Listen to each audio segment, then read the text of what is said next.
Manchester has a problem. According to figures, there are 404 people who live in a temporary accommodation, and the numbers are growing every year.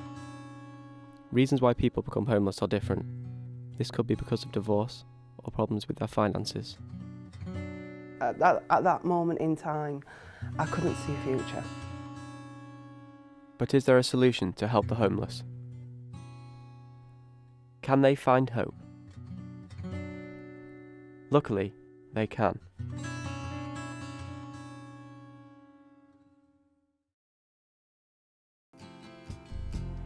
This is Emmaus in Salford.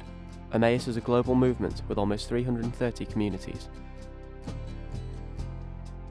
Simon Locke is the community leader at Emmaus Salford. He tries to help as many people as he can.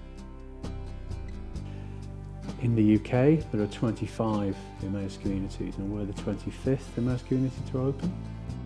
We aim to work with over 1,000 previously homeless people by 2018.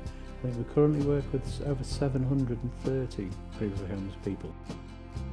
So they'll come and live in a community building, have their own room, and then each person who's joined the community will then volunteer within the community for up to 40 hours a week, undertaking different tasks to ensure that the community actually operates and brings the needed monies in to pay for their accommodation.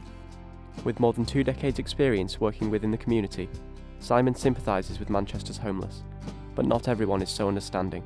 Sometimes I think, I do feel sorry for them, but at the same time you get the certain types that do it to themselves, and it's quite difficult to feel sympathy for them. This member of the public shed a different light on homelessness.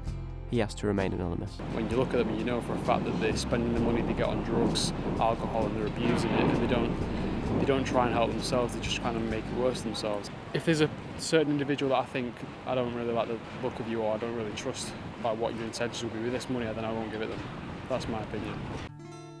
Jenny knows this feeling all too well. She spent 8 months living rough. I became homeless through a relationship breakdown. I was living with a guy, he split up with me, got back with his ex, and he ended up kicking me out. When it happened, I was absolutely devastated, just a rush of emotions, confusion, helplessness, just everything overwhelmed me. At that moment in time, I couldn't see a future. Jenny applied for Emmaus in Salford. She finally got accepted. And they came out and they said, Emmaus Salford has accepted you.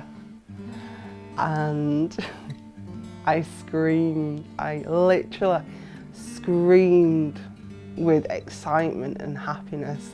All the workers just ran into the office. Oh, it was just amazing. Luckily, Jenny got accepted to join Emmaus, but there are many people out there who are not that lucky. Manchester and Salford, Greater Manchester, the whole of the UK has a homelessness problem. Now, in terms of what councils are doing to try and solve that problem, they're all probably working as hard as they possibly can. Could they work harder? Of course they could. Otherwise there wouldn't be a homelessness problem. The homelessness issue is about why people become homeless. And I think we spend too much time thinking about we haven't got enough homes, we haven't got enough hostels, we haven't got enough accommodation, when we spend little time thinking, why do people become homeless? With her mind clear of any problems, Jenny can now look forward. One of the things is lose weight, which I have started doing. I absolutely love writing. That is my dream, that is my future at the moment. Jenny now experiences what hope can do. Let's hope that one day every homeless person can experience that feeling. I believe quite sincerely that yes, there is hope for people who find themselves homeless. There are lots of people out there who can offer support. There are lots of people out there who can help people to help themselves. We heard it. There is hope for homeless people. You can help them by giving money or time to your local charity. We now know what we have to do. Looking away is no longer an option.